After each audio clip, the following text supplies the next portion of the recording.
አሁን በደረሰኝ ሰበር መረጃ መሰረት ዶክተር ደሳለኝ ጫኔ ሰላም ውድ ቤተሰቦቼ በእስር ላይ የሚገኙ ለሰፊ እስር ደሳለኝ ጫኔ ዛሬም ተቃዋሚ በመምሰል ማንናት ነው ሞት ይችላል የዲዚ እናት ትላንት ማታ ነው ያረፈችው በኢየሱስ ምን እንደምታወሪው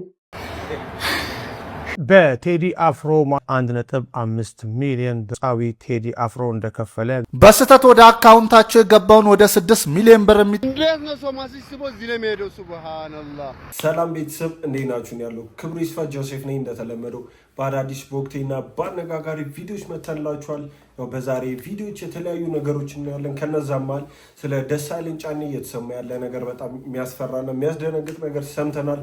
እሱ ምንድነው የሚለውን እናያለን። ቴዲ አፍሮ ለታሰሩት ለማናጀሩና ለጓደኞቹ አንድ ያደረገው ነገር አለ። እሱ ምንድነው የሚለውንም እናያለን። የተለያዩ ቪዲዮዎች አሉ። በአዶናይ ዙሪያም የተለያዩ አነጋጋሪና ያው ትችቶች እየመጡ ነው። እሱ ምንድነው የሚለውንም ሁሉንም አብረን ያለን የተለያዩ ቪዲዮዎችም አሉ። ከናንተ የሚጠበቀው እስከዚህ ቪዲዮ መጨረሻ አብራችሁን መቆየትና ለዚህ ቻናል ደግሞ አዲስ ከሆናችሁ ላይክ፣ ሼር በማድረግ ሰብስክራይብን በማድረግ የዚህ ቻናል ቤተሰብ ነው። በተለይ አዲስ ሆናችሁ ሰብስክራይብ ማድረግ እንዳይረሳ። ሰብስክራይብ አድርጋችሁ ጀምሩ። ይህን ቪዲዮንም በላይክ ጀምሩት። ወደ ዛሬ ቪዲዮቻችን ሂድ። እጅግ በጣም ያሳዝናል። ለምርቃቱ የተገዛው በሬ ወቅቶት ህይወቱ ያለፈው ተመራቂ የቀብር ስነ ስርዓቱ መፈጸሙ ተሰምቷል። በቅርቡ ከጎንደር ዩኒቨርሲቲ በኤሌክትሪካል ኢንጂነሪንግ ዘርፍ በታላቅ ስኬት ተመርቆ ለነገ ህይወቱ ተስፋን ሰንቆ የነበረው ወጣት ፍስሐ አስማማው እጅግ ልብ በሚሰብር አደጋ ከዚህ ዓለም በሞት መለየቱ በርካቶችን አሳዝኗል። ይህ ተስፋ የተጣለበት ወጣት ከሳምንት በፊት ነበር በክብር የተመረቀው።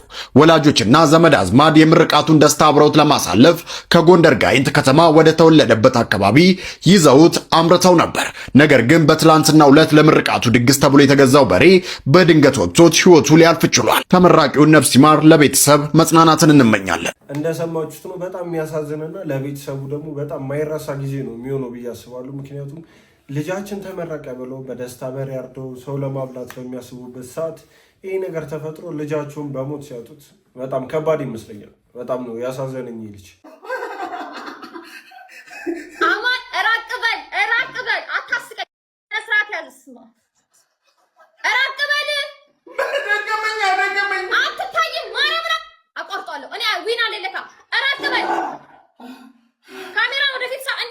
ሙሉ ሰውነትህ እንደዚህ መታየት አለበት። እንደዚህ ሙሉ ሰውነትህ መታየት አለበት። ሙሉ ሰውነትህን አሳየን።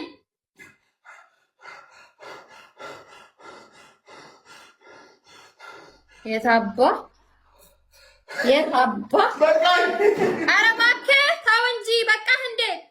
አንድ ደቂቃ ሲቀረው ላቋርጥ እችላለሁ። እሱንም ወንድሞች ስላሉኝ አንተ ስትይዘኝ እንዴ ነው የምታረገኝ? አልሰማህም። ምን ላይ እንዳንጠለጠልክ እራሱ ላይ በምን አውቃለሁ? እንደው ፈጣሪ ይወቅልህ እንጂ ጉድ እኮ ነው ሰው ይስማም። አንተ ሌላ ጣጣ ትቀጣ ምርጥ ቆሻሻ ሸማግሌ ምን ይሻለኛል? ግን ምን ሆኖ ነው ማለት መውለድ አይፈልግም ነው ምንድን ነው? እኔ አሁን ይህን ነገር የሰሙት የሆነ ታይም ላይ በቃ ማዕከላዊ ቅጣት ነበረ ሃይላንድ ማንጠልጠል እንትን ላይ አስቡት። አሁን ደግሞ እዚች ጋር ለጌም ለብር ብሎ እያንጠለጠለ ነው። ለዞም ይኸውልህ ለ3 ደቂቃ የሚያክል ሃይላንድ ይህ ታምር ነው። እግዚአብሔር በጣም ያስደነገጠኝ። እስቲ ምን ተሰማችሁ? ኢንስቲው በስተት ወደ አካውንታቸው የገባውን ወደ 6 ሚሊዮን ብር የሚጠጋ ገንዘብ ጥንዶቹ ያን ድርጅት አፈላልገው ብሩን ሊመልሱ ነው። ነገሩ እንደዚህ ነው። ፍሬዘር እና ሰላም ይባላሉ። ከተጋቡ 2 ዓመት ሲሆናቸው እሱ ኖርዌይ ነው የሚኖረው፣ እሷ ደግሞ ትግራይ ነው የምትኖረው። በባለቤቷ ፍሬዘር አካውንትም ከ5.8 ሚሊዮን ብር በላይ ይገባል። እሱም ታዲያ ለሚስቱ ደውሎ ሁኔታውን ይነግራታል። እሷም ወዲያውኑ የሷ ሐቅ ነው ገንዘቡን መመለስ አለብን በማለት እንግዲህ የላከላቸውን ድርጅት አፈላልጋ በስልክ አውርታ ገንዘባችሁን ልንመልስ ነው ትላለች። ያ ድርጅትም ብዙ አልተገረመም፣ አመሰግናለሁ በማለት መልስ ሰጥቷል። በጣም የሚገርማችሁ ነገር ወጣቷ ሰላም በትግራይ ጦርነት ጊዜ እንደምታዩት እንግዲህ አንድ እግሯን አታለች እና የሽፎን ስራዎችን ነው የምትሰራው። እሷ እንግዲህ ከባድ ፈተና ውስጥ ብትሆንም የሰው ሐቅ የሰው ነው በማለት ያንን ገንዘብ እንግዲህ ሊመልሱ ከጫፍ ደርሰዋል። እናም የዚች ልጅ ታማኝነትና ሰብዕና ብዙዎችን አስገርሟልና በዚህ አጋጣሚ እንግዲህ እቺ ልጅ ሽፎን ማሰራት የምትፈልጉ እዘዟት። እሷም እንግዲህ ወደ ኖርዌይ ለመሄድ እንግዲህ ፕሮሰስ ላይ ትገኛለች። እስቲ ሳትዋሹ ማለት ነው እናንተ ብትሆኑ ትመልሳላችሁ ወይ? ለዞም የድርጅት ብር ነው። መቶ የጠየቃችሁ የለም፣ ብሩን አምጪ ያላችሁ የለም፣ ባንኩ ራሱ ምንም ያላችሁ ነገር የለም። በራሳችሁ ፈቃደኝነት ድርጅቱን አፈላልጋችሁ ስልክ ደውላችሁ ምናምን ይሄን ብር ትመልሳላችሁ ወይ? እስቲ ጥያቄ ነው ለእናንተ። እኔ ሆነን ለመናገር እንዲፈልግ ሄጄ መመለስ አይመስለኝም። አልዋሻችሁም። እዚች ጋር ምንም መዋሸት አያስፈልግም።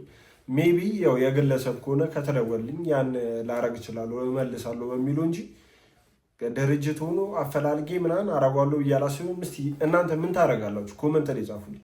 ብዙ ሰው ከብዙ ቦታ ይማራልና እኔ በጣም ትልቅ ምለውን ትምህርት ባሌ ያስተማረኝን ልንገራችሁ። ኖርማሊ ሱቅ ስንሄድ እቃ ልንገዛ ስንል 2,000 ብር 3,000 ብር ምናምን ሲሉ ልብስ ምናምን ትልልቅ ሱቅ ማለት ነው። እሱ በጣም ተከራካሪ ነው ሂሳብ ማለት ነው። እንዴ ለምን እንዲህ ምናምን ሲል እኔ አረማሪ ሂሳቡ እንደዛ ነው ከሌ እንደውም እንዲህ ነው የገዛችሁ እና ሂሳቡ ነው እለዋለሁ። ኦኬ ይለኝና ይገዛል። ከዛ ሁሌ ወቅት ስናደርግ ድሮ ሜክሲኮ ምናምን ይሄ መሬት የሚያነጥፉት ጋር ስንገዛ ካልሲ ምናምን ስንገዛ 20 ብር ምናምን ነበር ይዛታት 10 ብር 20 ብር ሲሉ 10 ወስዳለሁ 8 ብር ልውሰድ ምናምን እል ነበር እኔ። ከዛም እሺ ይሉኝና እንትን እላለሁ። ከዛ ምን አለኝ እንዴ አለ ማሪ አንዳንዴ ግን የምትከራከሪበትን ቦታ ምረጪ። ያኛው ሰው ያን ያህል ሱቅ ይዞ ሂሳቡ ነው ምናምን ታዲያ የካልሲውን በምን አወቅሽ?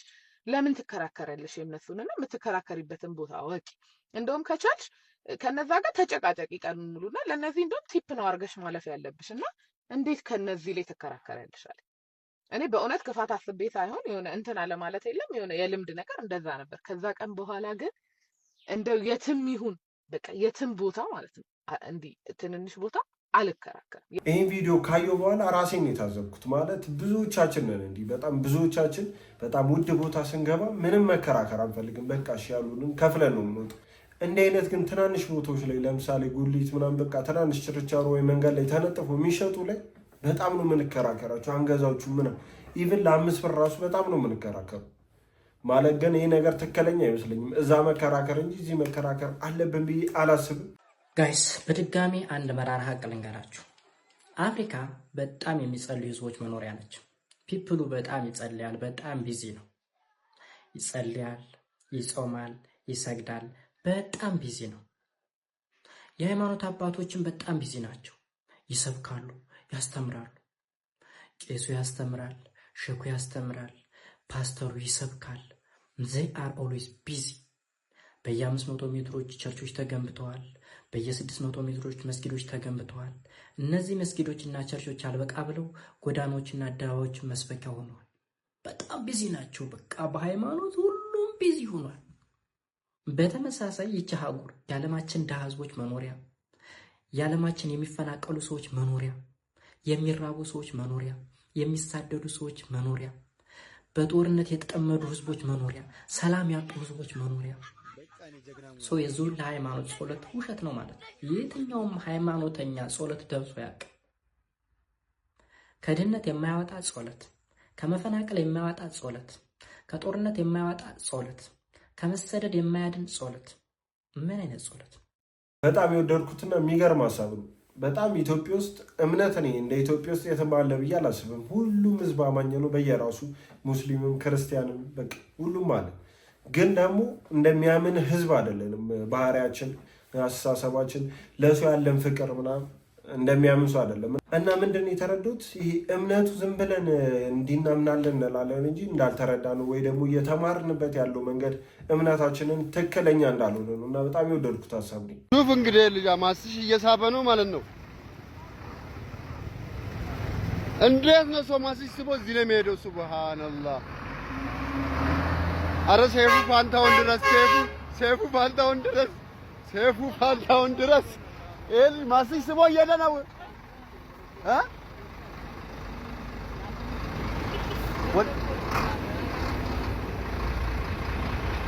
ማለት እንዲቻላለን ቆሞ የሚወት ራሱ እንዴት እንዳስቻላቸው እኔ አሁን እዚህ በስልክ ለማየው ለልጁ አዙሮኛል። ልጅ ስለሆነ እወድቃለሁ የሆነ ነገር እሆናለሁ የሚል ፍርሃት አይምሮ ላይ ስለሌለ ለዛ ይሆናል በኮንፊደንስ እንዲያደርገው ብዬ ነው ያሰብኩት። እስኪ ምን ተሰማችሁ? ጉድ ሰራችሁ። ዘሌጀንድ ዘዋኔ እንደሆነ ሊግ ወንድሙ ጅራ ወደ ቲክቶክ መጥቶ ምንድን የገጠመው ምን አይነት ስብዕና ነው እንዴት እንዲህ ትወዱኛላችሁ ብዬም አልጠበቅኩም ነበር ብሎ ሌጀንዱ ሲያለቅስ እንደማየት ምን የሚያሳዝንም ምን ልብ የሚነካ ነገር አለ። ቪዲዮውን ላሳያችሁና አንድ መልእክትም ለእናንተ አስተላልፋለሁ። ከወንድሙ ጅራ ጎን ሆነንም ቆንጆ ነገር እዚህ ቲክቶክ ላይ እንሰራለን። እኔ ማቀው ሲያገኙኝ ጓደኞች የሚያደርጉ ሰዎች ሲያገኙ በስራ ቦታ በመንገድ ሲያገኝ እንወድሃለን እናደንቃለን ሲሉኝ እኔ ደግሞ ቴንኪዩ አመሰግናለሁ እያልኩኝ ቀለል ባለ ሁኔታ ነው መልስ የምሰጥ የነበረውና በቸርቻሮ ነው የለመድኩት። እንደዚህ በጅምላ እናንተ የሰጣችሁኝ አይነት ወንድሙ ጅራ በዚህ ቪዲዮ ላይ ቲክቶክ ላይ ላሉ ሰዎች ቲክቶክ ላይ ህይወታቸውን እየቀየሩ ላሉ ሰዎች እንደዚሁም ደግሞ በርካቶችንም እንዲረዱ ላደረጉ ቲክቶከሮችም ትልቅ ክብር እንዳለው ፕሮፌሽናል ሙያ እንደሆነም ገልጾ ማለት ነው እዚህ ሙያ ውስጥ እዚህ ሂደት ውስጥ ልታስገቡኝ ነው መሰለኝ ሲል ጥያቄም አቅርቧል። እጅግ በጣም ደስ ይላል። እኛም ወደዚህ ቲክቶክ እንዲመጣ ልናግዘው ይገባል። ወንድሙ ጂራ ሰሞኑን በጣም ቫይራል ወጥቷልና በአንድ ቪዲዮ ምክንያት በጣም ፍቅር አሳይቶት ነበር የኢትዮጵያ ህዝብ እና በዛ ቪዲዮ ምክንያት ደግሞ ድጋሚ መጡ በዚህ መልኩ እያለቀሰ እንዲህ ሰው የሚወደኝ አልመሰለኝም፣ ብቸኝነቴን ያው እስካሁን የነበርኩበትን ይቆጨኛልና ካም በኋላ ቲክቶክ ላይ አሉ ብሎ የተለያዩ መልእክቶችን አስተላልፏል። እስቲ ስትዩ ምን ተሰማችሁ? እኔ በጣም ነበር ያሳዘኝ። ሁለተኛ ክፍል የወረቀት ተፈታኞች ፈተና አልመጣላቸውም። ሌላው ክልል በሙሉ ፈተና ሲደርሰው በጀት ከተላከ 4 ወር አልፎታል። መምህራን ደሞዝ እየተከፈላቸው አይደለም። ሐኪሞች ደሞዝ የላቸውም። ነዳጅ የለም፣ መድኃኒት የለም። ይህ ሁሉ ማዕከላዊ መንግስት ወይንም ሴንትራል መንግስት በጀት እየላከ አይደለም። መድኃኒት እየገባ አይደለም። በጣም ብዙ ሰዎች በመድኃኒት እጦት ምክንያት እየሞቱ ነው። ባንክ ስራ አይሰራም ላለፉት 5-6 ወራት። በጣም ብዙ ሰዎች ግን ጦርነት ይቁም ብሎ አገነስት ህወሓት ወይንም ደግሞ ትግራይ ውስጥ ያለን ኃይል ጦርነት ይቁም እያለ በጣም ብዙ ሰው ቪዲዮ ሲሰራ እያየው ነው። እንደ አንድ ኢትዮጵያዊት ወይንም ደግሞ ትግራይ በጦርነት ውስጥ ብዙ ነገር እንዳየ ሰው የዛ ጊዜ ያ ሁሉ እልቂት 100,000 ሴቶች የተደፈሩት እነዛ ሁሉ ህፃናት የሞቱት ያ ሁሉ ወጣት ያለቀው በተለይ ህዳር 1921 እልቂት እንደሰማችሁት ነው። አዶናይ ላይ በጣም ብዙ የትግራይ ልጆች ተቃውሞ አንስተውበታል። ለአብይ እያሽቃበትክ ነው የሚል ግልጽ ስድብና ያው ካም በኋላ ከኛው ገና አይደለም የሚል አስተያየት እየተሰጠ ነው። ሰሞኑን ጦርነት ይብቃ፣ ጦርነት አያስፈልግም፣ የትግራይ እናት በቃት የሚል አንድ ቪዲዮ ሰርቶ ነበር። በዛ ምክንያት ነው። ሰላም እንዴት ናችሁ? ሰሞኑን ሀርትወር ቺልድረንስ ኤድ ለ1000 የልብ ታማሚ ህፃናት ነፃ የልብ ቀዶ ህክምና ለማዘጋጀት ወደ አሜሪካ ሚኒሶታ አቅንቶ ነበረ። ባሳለፍነው ሳምንት በነበረው የመጀመሪያው የላይቭ የገቢ ማሰባሰቢያ ፕሮግራም ላይ አንድ ወንድማችን ለህፃናቱ ከ500,000 እስከ 1 ሚሊዮን ዩኤስ ዶላር የሚጠጋ ገንዘብ ድጋፍ እንደሚያደርግና ከቦርዱ ጋር መወያየት እንደሚፈልግ ሀሳብ አቅርቦ ነበረ። ከ500,000 እስከ 1 ሚሊዮን ዶላር ድረስ ለማገዝ ሀሳብ አለን። ግን ያ ነገር ከመሆኑ በፊት አብረን ቁጭ ብለን ብናወራና ዲስከስ ብናረግ ነገር ግን ከግለሰቡ ጋራ በተነጋገርነው መሰረት ግለሰቡ ከዚህ በፊት የተሰራና ረዘም ላለ ጊዜ የቆየ አንድ ፊልም አለው። እሱ ፊልም ታይቶ ከዛ ፊልም ከሚገኘው ገቢ ላይ ይህንን ገንዘብ ከ500 እስከ 1 ሚሊዮን ዩኤስ ዶላር የሚጠጋውን ገንዘብ እንደሚሰጥ ሀሳብ አቅርቧል። ነገር ግን ድርጅታችን ነን ፕሮፊት ኦርጋናይዜሽን ነው። ስለዚህ እሱ ካቀረበው ሀሳብ ጋራ አሰራራችን ስለማይሄድ ይህንን ሀሳብ አልተቀበልንም። እንዳያችሁት ነው ሰሞኑን አዶናይ ሊቭ ላይ ገብቶ ለሀርት ቱ ሀርት ፋውንዴሽን ብር ለማሰባሰብ በሚሞክርበት ሰዓት ከ500,000 እስከ 1 ሚሊዮን ዶላር ያው እርዳታ ሰጣሉ ያለ አንድ ግለሰብ ነበር። ግን ደግሞ ያ ትክክለኛ እንዳልሆነና ያው ቀድሞ ሁኔታው ደግሞ እነሱ እንደማያስማማቸው ተናግሯሉ። እና አዶናይ በዚህ መልኩ በጣም ሲደነቅበት የነበረው በጣም ጥሩ ነገር አመጣ ሲባልበት የነበረ ቪዲዮ ነው። አሁን ግን ያ ነገር እንዳልተሳካ ሰምተናል። በዚህ መልኩ በቴዲ አፍሮ ማናጀር ላይ በኦንላይን የሚደረገው ነገር ትክክል እንዳልሆነ አረጋግጫለሁ። ድርጊቱ ጥያቄ ላጫረባቸው ሰዎች እስከ መጨረሻው ድረስ ተከታተሉት። ከሰሞኑ የቴዲ አፍሮ ማናጀር ለወራት ከቆየችበት እስር ቤት በዋስ መለቀቋ ይታወቃል። የተለቀችውም በ1.5 ሚሊዮን ብር ዋስትና ነው። ይህንን የዋስትና ገንዘብ ድምፃዊ ቴዲ አፍሮ እንደከፈለ ምንጮቻችን የገለጹ ሲሆን ሆኖም ግን በተለያዩ የማህበራዊ ሚዲያዎች ማለትም በኦንላይን ለመሐሌት ሰለሞን የዋስትና ገንዘብ በሚል የተለያዩ የገንዘብ ማሰባሰቦች የተደረጉና እየተለመኑ ይገኛሉ። ይሄ ትክክለኛ እንዳልሆነና እንደዚሁም ደግሞ እስካም እንደሆነ ከቤተሰብ ምንጮች አካባቢ የደረሰን መረጃ አመልክቷል። በአሁኑ ሰዓት ላይ መሐሌት ሰለሞን ከእስር ተፈታ ከቤተሰብ ጋር እንደምትገኝ የሚገልጹት ምንጮች ምንም አይነት የገንዘብ ጥያቄ እንዳላቀረበች ተገልጿል። በመሆኑም በመሆኑም በኦንላይን ገንዘብ የከፈላችሁ ሰዎች ወደ ክሬዲት ካርድ ካምፓኒያችሁ ደውላችሁ ገንዘባችሁ ማስመለስ ትችላላችሁ። ይሄንን የሚያደርጉ ግለሰቦችም ከድርጊታቸው ሊቆጠቡ እንደሚገባ ማሳሰቢያ ተሰጥቷል። ከማህሌት ጋር የታሰረው ሌላኛው የቴዲ አፍሮ ጓደኛ የሱፍ ተጨማሪ ክስ ቀርቦበት እስካሁን ድረስ እንዳልተለቀቀም የቤተሰብ ምንጮች ለዘሀበሻ ገልጸዋል። የፊታችን አርብ ማህሌት ሰለሞንም ሆነ ሌሎች ተከሳሾች ፍርድ ቤት እንደሚቀርቡ ሰምተናል። እንደሰማችሁት ነው የቴዲ አፍሮ ማናጀሮች እንደታሰሩ ሁላችንም እናውቃለን። ማናጀሮች ብቻ ሳይሆን ጓደኞቹም ታስሯሉ እና ስቲል ያልተፈታ አንድ ጓደኛውና ማናጀር አለ። ግን ሴቷ ማናጀሩ ትላንት ተፈታ ነበር። በዛም 1.5 ሚሊዮን ብር ዋስ ከፍሎ ነው ቴዲ ያስፈታት እና የተለያዩ ሰዎች ደግሞ ብር እናዋጣ እናስፈታት እንክፈላት የሚል በዛ እየሸወዱ ብር እየወሰዱ ነበር። ያ ደግሞ ፌክ እንደሆነና ቴዲ አፍሮ 1.5 ሚሊዮን እንደከፈለ ሰምተናል። አሁን በደረሰኝ ሰበር መረጃ መሰረት ታዋቂው ፖለቲከኛ ዶክተር ደሳለኝ ጫኔ ከማንኛውም ቀጥተኛ የፖለቲካ እንቅስቃሴ ራሳቸውን ማግለላቸውን በይፋ አስታውቀዋል። ክሎን የተደረጉ ኤአይ መሪዎች መቼም ውጭ ሀገር እንዳሉ ታውቃላችሁና አሁን የምናገረውን ነገር በደንብ አስቤበት ስለሆነ የምናገር ብዙም ስጋት አይግባችሁ። እኔ ብዙ ጊዜ አብይ አህመድን አይቻቸዋለሁና ምንም አይነት ፍርሃት አይናቸው ላይ አላይምና በጣም እንደዚህ አይነት ሰው ያስፈራኛል። ለምን እንደዛ እንደምላችሁ ልንገራችሁ። ብዙ ጊዜ የሆነ አስተያየት ይሰጠዋል። ይሄን ያህል ሚሊዮን ህዝብ ሞት አንተ ግን እንደዚህ ነው ሲባል ሰው ይሆናል ዴቪሊሽ ሳይቅ አለ። እንደዛ ነው የሚስቀው። እንደዚህ ተፈትኗል 100% ከተፈተኑ 8% ብቻ ናቸው ወደ ዩኒቨርሲቲ ሲባል ይስቃል። ስሜት አይሰጥም። ከዛ ደግሞ አንድ ሰው እኮ የቤት ክራይ ከሚኖረውና ደሞዙ የግማሽ ልዩነት አለው። 5000 እየተከፈለው 10000 ነው የደሞዝ የሚከፍል። እንደዚህ ነው ሰርቫይቭ ያደረገ ሲል ይስቃል። እና አንድ በጣም የሆነ ጊዜ የሰሞት ቪዲዮ አለ። ሰዎች ሲተቹኝም አይገርመኝም፣ ሲስቁልኝም አይገርመኝም፣ እንደዚህ ክሪቲሳይዝ ሲያርጉኝም አይገርመኝም የሚል ነገር ሰው ከሆነ የሰው ስሜት ሊገባን ሊሰማን ይገባል። ገብቷችኋል? ያለበለዚያ አውሬነት ነው። ገብቷችኋል? እንደሰማችሁት ነው ደሳለኝ ጫኔ ራሱን ከፓርላማም ሆነ ከፖለቲካው ዓለም ራሱን ማግለሉ ሁላችንም ሰምተናል ብዬ አስባለሁ። የሰው ስሜት ሊገባችሁ ይገባል። እና ብዙ ጊዜ አስተያየት ሲሰጠው በደንብ አድርጋችሁ ተመልከቱ። ወይ ይስቃል ወይ ሙድ ይዝባችኋል። ፓርላማ ላይ ስቲል ተቀምጠው የሆነ ነገር እንደዚህ ኑሮ ውድነቱ እንደዚህ እኮ በጣም ሰው በራብ ምክንያት እየሞተ ነው ሲባል እሱ ይስቃል ማለት ነው። ጀስት ቀለል አድርጎ ማለት ነው። እና እንደዚህ አይነት ሰው በጣም ነው የሚያስፈሩኝ። እንደ ሰው እኮ ኮንፊደንስ ምናምን በሰዎች ማኒፑሌት መደረግን ማቆም ትልቅ ነገር ነው። ግን ፊልም ማድረግ የሚባል ነገር አለ። ምን ማለት ነው? የሆነ አስተያየት ሲሰጣችሁ ያን ነገር ተቀበሉትና የሆነት ፊልተር ለማድረግ እንኳን የሆነ ፈቃደኝነት ያስፈልጋል።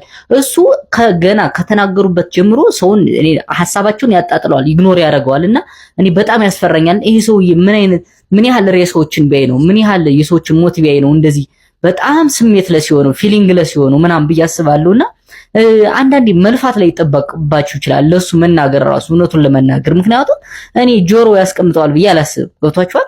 አሁንም የፓርላማውን እያዩት ነበር አይደል? እንደዚህ ምናምን ይለዋል። አሁንም ይነግረዋል የቤት ክራዩ እንደዚህ ሆነ። ይሄን ያህል 8% ብቻ ነው ተማሪ ዩኒቨርሲቲ እየገባ ያለው። የቤት ክራዩ እንደዚህ ሰው ህዝቡ እየተወደደ ነው። የኑሮ ውድነቱ እንደዚህ እየተሰቃየ ነው ሲባል እሱ ይስቃል ማለት ነው። ምንም አይነት ስሜት የለውም። እንዴ ለምንድነው? እኔ አንዳንዴ በጣም እየፈረው መጣው። ለምን ሮቦት ናችሁ እንጂ እነሱ ሰዎች ኤአይ ናቸው። ምንም ስሜት የላችሁም። ሮቦት ምንም ስሜት የለውም አይደል? የምታውቁት ነገር ነውና ይሄ ሰው የሮቦት እንዳይሆን ወይም ደግሞ ክሎን አድርጎት እንዳይሆን ብዬ ፈራው። ምክንያቱም ውጭ ሀገር ሰዎች መቼም ይሄን ማድረግ ያቅታቸዋል ብዬ አላስብም። ፈረንጆች አንድ ሰው ክሎን አድርገው መስራት ምክንያቱም ክሎን የተደረጉ ኤአይ መሪዎች መቼም ውጭ ሀገር እንዳሉ ታውቃላችሁና ላይክ እኔ እንደዛ ፊል ማድረግ ጀምሬያለሁ። ምክንያቱም ስሜት የለውም። የሁሉ ሬሳ እያየ የሁሉ ሞት፣ የሁሉ ሰው መታገት፣ የሁሉ ራብ፣ የሁሉ የቤት ክራይ ስቃይ ምናምን የሁሉ ነገር እያየ ምንም ስሜት የላቸው። ስለዚህ ደሳለኝ ጫኔ ዛሬም ተቃዋሚ በመምሰል በህወሓት ዘመን ልደቱ አያሌው ያደርገው እንደነበር ደሳለኝ ጫኔ የብልጽግና ተቃዋሚ መስሎ መታየት ነው። ደሳለኝ ጫኔ ላይ በጣም ስጋት አለ። ምክንያቱም ደግሞ እስከዛሬ የነበሩ ፖለቲከኞች የራቁበት ምክንያትና የጠፉበት የመታሰር አደጋ፣ የማስፈራራት አደጋ በዛ ምክንያት ነው ከፖለቲካ እንዲወጣ የተደረገው የሚል አስተያየት እየተሰጠ ነው። አሁን በሰማችሁት መልኩ እስቲ የእናንተ ሀሳብ ምንድነው? ምን ታስባላችሁ? የእውነትም ከመንግስት ማስፈራሪያ ደርሶታል፣ የመታሰር እድል አለው ወይ ብላችሁ ታስባላችሁ? እስቲ ሀሳባችሁን ኮሜንት ላይ ጻፉ። ማን እናት ነው የሞተችው? የዴዚ እናት ትላንት ማታ ነው ያረፈችው። በኢየሱስ ምን የምታወሪው? እውነት የት? አዲስ አበባ መታ ነበር። ስለማውቃት እኮ ነው፣ ቦታው ላይ ስለነበርኩ ነው የምነግርሽ። አረ በእግዚአብሔር አንቺ አቀልጂ። በኢየሱስ ስም እንዴ! ቤተሰብ ላይ ስለሚችል ያልተቀረበ ያልተጣራ ወሬ ቤተሰብ ሊሰማ ስለሚችል እዚህ ላይ መረዳት የለበትም። የልጆች እናት ነኝ እናቴ ነው ተዋሻለሽ አይደለም እያልን ያለ ነው። ፋሚሊ በእንደዚህ አይነት ሁኔታ መስማት የለበትም። ገባሽ? ዘመድ ይኖራቸዋል፣ ፋሚሊ ይኖራቸዋል ሰዎች እና የትግራይ እናትን ጦርነት የምትፈልግ ይመስል 10 ጊዜ የትግራይ እናት ጦርነት አትፈልግም ተዋት አትብሉ። አያስፈልግም። በቃ ይሄ ከአንገት በላይ መቋቋር በጣም ነው የሚያስጠላው። ማሽቃበጥ በጣም ነው የሚያስጠላው። እግዚአብሔር ራሳችሁ ሆናችሁ ሂዱ። ኮራ ቀብረር ብላችሁ ሂዱ። የትግራይ እናት ጦርነት አትፈልግም። የትግራይ ተወላጅ ጦርነት አይፈልግም። ሰላም ነው የሚፈልገው። አንድ ጊዜ ጦርነት ትፈልጋለሁ ያለ የትግራይ ወጣት የለም። የትግራይ እናቶችም የሉ። ጀስት ይሄ ለእናንተ ነው። ጥሩ ትግሬዎች፣ ለአብይ አህመድ ገረዶች ለእናንተ ነው። እነዚህ 4 ጥያቄዎች እንደ ተጋሩ ጠይቁ። ተፈናቃይ ይመለስ፣ በጀት ይከፈት፣ መድኃኒት ይከፈት፣ ነዳጅ በስነ ስርዓት ይክፋ። እነዚህ 4 ጥያቄዎች ጠይቁ። 10 ጊዜ እየመጣችሁ ግን ጦርነት አትበሉብን። እንደሰማችሁት ነው። እስከ ዛሬ ስልሙት ዝም ብላችሁ ትግራይ ውስጥ አሁን እዚች ጋር መጣችሁ ስለኛ የመናገር ሞራል የላችሁም በሚል እና ያው አዶናይንም በመተቸት በሚመስል ሁኔታ የተለያዩ ሰዎች በዚህ መልኩ ታዋቂ የትግራይ ቲክቶከሮችም አስተያየት እየሰጡ ነው። እስቲ አዶናይ ያረገው ትክክል ነው ብላችሁ ታስባላችሁ ወይስ እንደዛ ማለት አልነበረበትም ብላችሁ ታስባላችሁ? ኮመንት ላይ ጻፉልኝ። ተመልከቱ ይሄን ጉድ፣ የጳጳሱን ሴራ። አንድ ጳጳስ ሆኖ በቤተ ክርስቲያን ላይ የሚሰራውን ስራ የሚሰራውን ጉድ ተመልከቱ። ይሄን ቪዲዮ አይደለም አንድ ጊዜ 10 ጊዜ ብታስጠፉት ደግሜ እሰራዋለሁ። ይሄው ለሁለተኛ ጊዜ የሰራውላችሁ ነው። በደንብ ሼር፣ ኮፒ ሊንክ፣ ሪፖስት እያደረጋችሁ ተከታተሉ። ባርከን ደህና ኖት አባ? እግዚአብሔር ይመስገን። ሰላም ኖት? እንዴት አሉ? እግዚአብሔር ይመስገን። አሁንም በቃ ጣሉኝ ነይልስ። አረ ምን ጥሎት አለው ሰውየውን ለማስወጣት ያው ከዛ ወደ ላይ ያን ነው ተቀምት ገብርኤሎች ቤተክርስቲያኑን ዘግተውታል። ሰውየውን አንቀበልም ብለው አሁን ይሄ ደብረ ፀሐይ መዝጋቱ አይሻልም? እንደዚህ ይሻላል ቢቻልማ። አው ዲያቆናቱን ካህናቱን አማክሩና ቤተክርስቲያኑ ሲዘጋ ልክ ይገባል። ከዛ በኋላ ህዝቡ ይገባበታል። አሁን ወደዚህ ይመጣሉ እርሶ? ወደዚህ ይመጣሉ? አው አሁን ሰውየው ይውጣ ብለነዋል። ውጣ ብሎታል። እዚህ ያለው አልወጣም ነው የሚለው።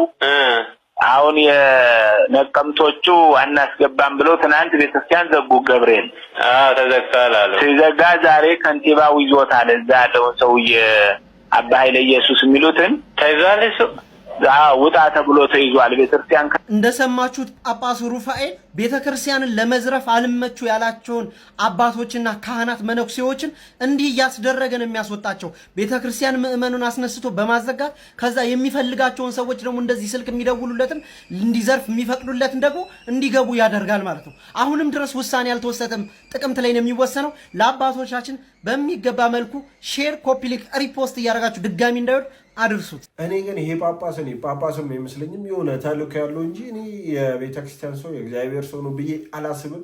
እኔ አሁን እንደ አባት እሱን ሰውዬ ልቀበልም አልችልም። ያደረገውን ነገር ያው በዚህ እንደሰማችሁት ነው።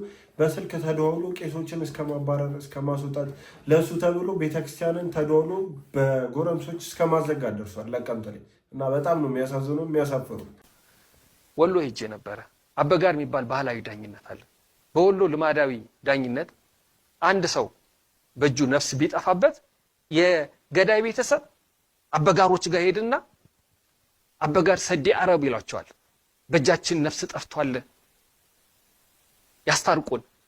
አበጋሮቹ ንቅል ብለው ድንኳናቸውን ጎጆአቸውን ሟች ቤተሰብ ፊት ይተክላሉ። ከዚያስ የሟች ቤተሰብ አንጀት እስኪራራ ድረስ ያ ሟች የሚያከብራቸው ሰዎች እየፈለጉ እንትን ይላሉ። ምልጃ ዝናብ ቢፈራረቅ ፀሐይ ቢፈራረቅ ንቅንቅ የለም ከዛ ቦታ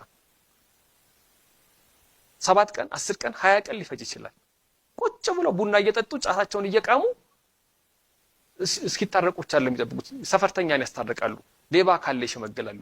ከዛስ የሟች ቤተሰብ አንጀት ሲራራ ገዳይ ከጫካ ከተደበቀበት ይወጣል። ሲወጣ ተጎሳቁሎ እንዲመጣ ይደረጋል።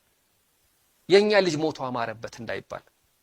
ከዛስ መሳሪያውን እንዲራመድ ይደረጋል፣ ይቅርታ እንዲጠይቅ ይደረጋል፣ አብረው እንዲበሉ ይደረጋል። እዛው ከሌላ ቦታ የሚለየው ምንድነው መሰላቸው? በዛሬው ዕለት ብለው ቃለ ጉባኤ ይዛሉ። አቶ ገሌን ገሎት እንዲ እኛ ሽማግሌዎች 30 ሺህ ብር ቀጣን፣ ምክንያቱም ድንገት በተፈጠረ ጠብ ስለሆነ። መንግስት ይሄ ቅጣት ያንሰዋል ብሎ ካመነ በጎደለው እንዲሞላ ገዳዩን ከሟች ቤተሰብ ጋር አያይዘን ልከናል ይሉና ወረቀት ጽፈው አያይዘው 2 ሰዎች ተያይዘው ፖሊስ ጣቢያ ነው የሚሄዱት። አይገርምም? አሁን ዘመናዊ ትምህርት ይሄን አልሰጠንም። ባህላዊው ነገር ግን ፍትህና ፍርድ ልዩነት አለው። ፍትህ የአገር ቤት ዳኝነት እርቅንም ይጨምራል። በቃ ከዛ በኋላ ተሳሳቃለህ፣ ትጫወታለህ። ከፍተኛው ፍርድ ቤት የሚወስናቸው ውሳኔዎች ግን ከህብረተሰቡ ጋር እንዴት እንደምትቀላቀል አይነግራም። ያ ማለት ያለን ነገር ሁሉ የተበላሸ የጠለሸ የቆሸሸ ነው ማለት አይደለም። የሚገርም ነገር ስላለን በጣም የተለየ ነው። ባህላችን ውስጥ የምናገኛቸው ነገሮች ናቸው። እንደሰማችሁት ነው። እስቲ የወሎ ልጆች ወይ ስለ ወሎ የምታውቁ ሰዎች ይህን ነገር ንገሩ። እውነት ነው ወይ? እኔ በጣም ነው የገረመኝ። በጣም የወደድኩትም ታሪክና ያው የወደድኩት ባህል ነው። እስቲ ሀሳባችሁን እንደገና ደግሞ እውነተኛነቱን እስቲ ኮሜንት ላይ ጻፉልኝ። እጅግ በጣም ያሳዝናል። ለምርቃቱ የተገዛው በሬ ወቅቶት ህይወቱ ያለፈው ተመራቂ የቀብር ስነ ስርዓቱ መፈጸሙ ተሰምቷል። በቅርቡ ከጎንደር ዩኒቨርሲቲ በኤሌክትሪካል ኢንጂነሪንግ ዘርፍ በታላቅ ስኬት ተመርቆ ለነገ ህይወቱ ተስፋን ሰንቆ የነበረው ወጣት ፍስሐ አስማማው እጅግ ልብ በሚሰብር አደጋ ከዚህ ዓለም በሞት መለየቱ በርካቶችን አሳዝኗል። ይህ ተስፋ የተጣለበት ወጣት ከሳምንት በፊት ነበር በክብር የተመረቀው። ወላጆችና ዘመድ አዝማድ የምርቃቱን ደስታ አብረውት ለማሳለፍ ከጎንደር ጋይንት ከተማ ወደ ተወለደበት አካባቢ ይዘውት አምርተው ነበር። ነገር ግን በትላንትናው ዕለት ለምርቃቱ ድግስ ተብሎ የተገዛው በሬ በድንገት ወቅቶት ህይወቱ ሊያልፍ ችሏል። ተመራቂውን ነፍስ ይማር፣ ለቤተሰብ መጽናናትን እንመኛለን። ምን እንደተረዳው ታውቃላችሁ? የብሩክ ኒውስን ታሪክ ከሰማሁ በኋላ ሁሉም ሰው አሁን እንደምናየው እንዳልሆነና በጣም ከባድ ነገር አሳልፎ አሁን ያለበት ቦታ እንደሚደርስና ያው ማንም ሰው ቀላል ታሪክና የተደላደለ ታሪክ ከጥቂት ሰዎች በቀር ማንም እንደሌለው ነው ያሰብኩት እና ገርሞኛል ላይ አይነት ታሪክ እንዳሉ ስሰማ። ዛሬ ደግሞ አንድ ነፍስ ከትግራይ ልናስመልጥ ነው። ዶክተር ነው ምን አለ? ዛሬ ደግሞ አንዲት ነፍስ ከትግራይ እናስመልጣለን። ንግግሩ ከበድ ይላል። እውነታው ግን እሱ ነው። ዶክተር ነውን አመስግኑልኝ። ትግራይ ለልጆቿ ገሃነም ሆናለች። የትግራይ ወጣቶች በገዛ ሀገራቸው በሰላም ወጥተው መግባት አይችሉም። በሰላም ወጥተው መግባት አይደለም፣ በአፈሳ ስጋት፣ በሰቀቀን የከተማ ልጅ ቤቱ ተደብቆ የገጠር ልጅ ጫካ ነው እያደረ ያለው። ስለዚህ ሁሉም ኢትዮጵያዊ የትግራይ ወጣቶች ልክ እንደ ዶክተር ነው የመንከባከብ ከተቻለ ስራ የመፍጠር ኃላፊነት አለበት እና ዶክተር ነውን አመስግኑልኝ። የምር ትላንትና አጋጣሚ መንገድ ላይ አግኝቻቸው ነበር ሁለቱም። ይኸው ፎቶ አስገባለሁ። ናቲ ደስተኛ ነው። ናቲ እንደተረፈ ያምናል። ነገር ግን ሌሎች በጣም ብዙ ወጣቶች አሉ፣ በጣም ብዙ ታለንት ያላቸው ወጣቶች አሉ ትግራይ ውስጥ እንደ ናቲ ድሉን ያላገኙ እና በዚህ አጋጣሚ ስራ ያላችሁ ሰዎች የምር የትግራይ ወጣቶች በገዛ ሀገራቸው በገዛ ትውልድ ሀገራቸው አላስኖር ያለ ኃይል ወደ ሌላ ኢትዮጵያ አካባቢ እንዲፈናቀሉ ምክንያት ሆኗቸዋልና እባካችሁ እርዷቸው ለማለት ትፈልጋለሁ። እና በጣም ብዙ ሰዎች ከትግራይ የመጡ ሰዎች ስራ ፈልግልን ትሉኛላችሁ። ይኸውላችሁ ሰመረ ይባላል፣ ይህ ጓደኛዬ ነው። እዚህ ስራ ላይ ነው ያለው። ከትግራይ የመጡ የትግራይ ተወላጆችን ስራ እያፈላለገ እያስቀጠረ ይገኛል። በዚህ አጋጣሚ ስራ ያላችሁም ሰዎች ስራ ያላችሁ የድርጅት ባለቤቶች ምናምን ሰመረን ኮንታክት አድርጉት። ማርክ ይላል የቲክታክ ስሙ፣ ሜንሽን አደርገዋለሁ ከስር። አመሰግናለሁ። ሰላም ለትግራይ ህዝብ፣ ይመቻችሁ። እንደሰማችሁ ነው። ዶክተር ነው ግን እኔ አለማድረግ በጣም ንፉግነት ይመስለኛል እና በጣም አንደርሬትድ ቲክቶከር ነው። ኮንሲስታንትሊ ሰዎችን መርዳት ነው ስሩ ማለት በጣም ነው የሚገርመው። ካለፈበት ነገር አንጻርም ቢሆን በቃ በጣም ነው የሚገርመው። ይህን ያህል ዴዲኬት ሆኑ ሰው መርዳት፣ ሰው ማገዝ በጣም ከባድ ነገር ነው። ኢቨን ማሰብ ራሱ ይከብዳል ማገዝ። ጃኒ ስመኝ ገብሩ አርፈሽ ቁጭ በይ። በትግራይ ወጣትና በትግራይ እናት አያገባሽም። ድምፅ ሆናለሁ ብትይ ውርደት ከኔ አታልፊ። እኔ ነው ማንቋሽሽ፣ እኔ ነው የምሰድብሽ። ራቸው ተስፋዬ ነው። አርፈ ቁጭ በል። ከዚህ በፊት ስንደበደብና ስንራብ ያልነበራችሁ ድምፅ ያልሆናችሁ አሁን ማን ስለሆናችሁ ነው ድምፅ ብትሆኑ? አርፋችሁ ቁጭ። ራቸው ተስፋዬ፣ ስመኝ ገብሩ፣ ስመኝ አሁን ድባይ ሆነሽ በቃ ይዝናናሽ። አዎ አውቃቸዋለሁ፣ መቀሌ እኮ ሂጄ ነበር ምናምን። ምን አባሽ ስትሄጂ ለራስሽ ስትይ ለራስሽ ልትዝናኝ ነው ሄድሽ እንጂ ድምፅ ልትሆኝ አይደሽም። ቆሻሻ አርፈሽ ቁጭ በይ፣ ነግሬሻለሁ። አርፈሽ ቁጭ በይ። ድምፅ ሆናለሁ ብትይ አይንሽ ነው ማጠፋ። ሸርሙጣ እዛ ዱባይሽ አርፈሽ ቁጭ ብለሽ ሸርሙጪ እዛ ዱባይ ሆነሽ አርፈሽ ቁጭ በይ።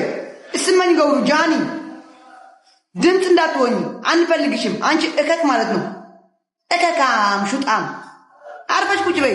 እነ ጃኒ እነራቹ ስለ ትግራይ አያገባችሁም፣ ምንም አይመለከታችሁም። ለእኛ ድምፅ እንዳትሆኑ፣ እኛ ድምፁኑን አላለም የሚል እንደ አይነትም አስተያየት እየተሰጠ ነው። ከዚህ በፊት ያኛው ኤክሷን እንደዚህ አድርጎኝ ስትለው ነበረ። ያኛውን ኤክሷን ደግሞ ማለት ነው እስከ መፈንከት እኩል እንደ ወንድ ነበር የምትደባደበው። እንደ ወንድ እግሩን እስከ መስበር እንደ ወንድ ነው የምትደባደበው። የምናውቅ እናውቃለን። ምንም ማንም በድሏት፣ ማንም አስቀይሟት፣ ማንም ጎርቷት አይደለም። የተጣሉበትንም ደግሞ ጆሮ ለባለ ባዳ ነው። ሰው ህዝቡ ቢሰማ ኦ ነው የሚለው። ይሄ ፐርሰናሊ ነው፣ እኛ ያገባል። ምን ይሄ ካካ ነው ማምጣ እና ፐርሰናሊ ነው ይሄ አይወራም። እና ከሱም ጋር ቢሆን በቃ ከተለያያችሁ በኋላ ያኛውን መጥፎ ነገር ጎርቷት በድሏት እንደሄደ አክት አሁንም ትላንትና እኔ ለሰዎች ይጠቀሙብኛል፣ ሰዎች ይበድሉኛል፣ ሰዎች እንደዚህ ያደርጉ ማንም ሰው አልጎዳሽም። ኦኬ ጥሩ ላይ ነሽ። ከሰሞኑ በተለቀቀው አንድ ምስል ምክንያት ይቺ ታዳጊ የአብዛኛው ማህበረሰብና የብዙ ድርጅቶችን ቀልብ ገዝታለች። በዚህ በጎ አጋጣሚ የስራ ዕድል አግኝታ ህይወቷን መቀየር እንድትችልና ችሎታዋን አሳይታ ሀገሯን በዓለም እንድታስጠራ እኛም ያቅማችንን ለማድረግ ዛሬ ከትውልድ ቦታዋ ከቤተሰቦቿ ጋር ተነጋግረን ወደ አዲስ አበባ ይዘናት እየመጣን ነው። ሁላችንም ተባብረን እቺ ልጅ ትልቅ ደረጃ እንድትደርስ እናግዛት። ቀጣይ ያሉ ሁኔታዎችን ከብሩክ ኒውስ ጋር በመሆን የምናሳውቃችሁ ይሆናል። እቺ ልጅ ትልቅ ቦታ ደርሳና አዲስ አበባ መጥታ የተለያዩ ነገሮችን ስትሰራ ማየት እፈልጋለሁ። ተሳክቶላት እንደምናየው ተስፋ አደርጋለሁ። ጥሩ ሰዎች ናቸው የያዟት። አብይ ምንም ያርግ ትግራይ እጇን አጣጥፋ ትቀመጥ የሚል ነው ይመስለው ያንዳንዱ ጦርነት አያስፈልግም ባይ ጥያቄ። ይሄ ፓሲፊዝም አይደለም፣ ፓሲፊስት አይደለም እየሆነ ያለው። this is an enslavement mentality። በቃ ከምትገለኝ ባሪያ አድርገህ ግዛኝ የሚል እንቅስቃሴ ነው ይመስለው። ጦርነት አቁም የሚሉ ሁሉ ጦርነት አቁም አይልም። አገዛዙም እኮ እንደዛ ነው የሚለው። ነገራችን ሰላም ነው የሚያስፈልገው። እንዴት ይፈታ ስትለው ትጥቅህን ምናምንህን አስገባና ተማርከህ ግባልኝ ይልሃል። ከምገልህ ባሪያ ይሁን ነው እያለ ያለው። በጦርነት ማቆም ስም አንዳንዱ የሚሰበከው ነገር ይሄ ነው። ነገራችን ላይ እሱ ግልጽ መደረግ አለበት። በአንድ ወገን መፈለግ፣ በአንድ ወገን ሁሉንም ነገር ማድረግ ብቻውን ጦርነት ሊቆም አይችልም። ምንድነው እንዲህ ራስን ማርከስ? ምንድነው እንዲህ ራስን በባርነት መሸጥ? የአብይ አህመድን ፍጅት ሳኒታይዝ አድርገህ ልዘልቀው ነው? እና እሱ ከዩኤኢ በለው ከአዘርባይጃን በለው ከቱርክ ከኮሪያ ከሰሜን ኮሪያ ሳይቀር ከኢራን ከምናምን አለ የሌለ የሚባል ተተኳሽና ወታደር እየሰበሰበ ሲፈጅህ አይ እንዲህ ስለሆነ እንዲህ አላረግም ብለህ ልትቀመጥ። እኔ አንዳንዱ ሲጽፈው እንኳን እንዴት እንደሚያነውርበት አይገነዘቡም። ህወሓትን መቃወም ስላለባችሁ ለአብይ አህመድ እንዲህ መገረድ አለባችሁ ወይ? ወደዚህ ከዛ በኋላ የት ሄዳችሁ የማንን አይን ልታዩ ነው? ከዛ በኋላ ምን ስለሚባል ማን ስለሚባል ህብረተሰብ ልታወሩ ነው? እሺ ቤተሰብ የዛሬዎቹ ቪዲዮዎች እነዚህን ይመስሉ ነበር። እንደወደዳችኋቸው እንደተዝናናችሁባቸው ተስፋ አደርጋለሁ። እስካሁን አይታችሁ ላይክ ያላረጋችሁ ላይክ በማድረግ ሰብስክራይብ ያላረጋችሁን ሰብስክራይብ በማድረግ የቻናል ቤተሰቡን እንዳይረሳ። በቀጣይ ቪዲዮ ደግሞ እስከምንገናኝ ሰላም ሁኑ።